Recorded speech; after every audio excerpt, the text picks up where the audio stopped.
کچھ شک نہیں کہ انسان کم حوصلہ پیدا ہوا ہے، جب اسے تکلیف پہنچتی ہے تو گھبرا اٹھتا ہے، اور جب ملتا ہے اس کو مال تو بخیل بن جاتا ہے۔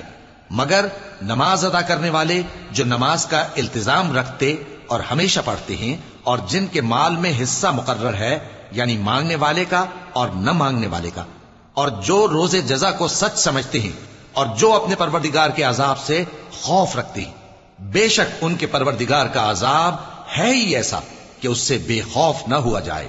اور جو اپنی شرمگاہوں کی حفاظت کرتے ہیں مگر اپنی بیویوں یا باندیوں سے کہ ان کے پاس جانے میں انہیں کچھ ملامت نہیں، اور جو لوگ ان کے سوا اور طریقے ڈھونڈیں تو وہ حد سے نکل جانے والے ہیں، اور جو اپنی امانتوں اور اپنے عہد و پیمان کا پاس کرتے ہیں، اور جو اپنی گواہیوں پر قائم رہتے ہیں، اور جو اپنی نماز کی پابندی کرتے ہیں، یہی لوگ جنتوں میں عزت و اکرام سے ہوں گے۔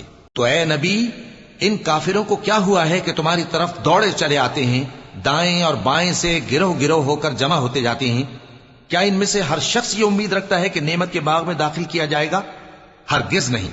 ہم نے ان کو اس چیز سے پیدا کیا ہے جسے یہ جانتے ہیں۔ پس مشرقوں اور مغربوں کے مالک کی قسم کہ ہم طاقت رکھتے ہیں، یعنی اس بات پر کہ ان سے بہتر لوگ بدل لائیں، اور ہم عاجز نہیں ہیں۔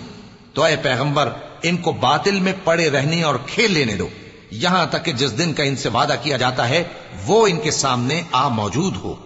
اس دن یہ قبروں سے نکل کر اس طرح دوڑیں گے جیسے کسی مقابلے کے نشان کی طرف دوڑے جا رہی ہوں۔ ان کی آنکھیں جھک رہی ہوں گی اور ذلت ان پر چھا رہی ہوگی۔ یہی وہ دن ہے جس کا ان سے وعدہ کیا جاتا تھا۔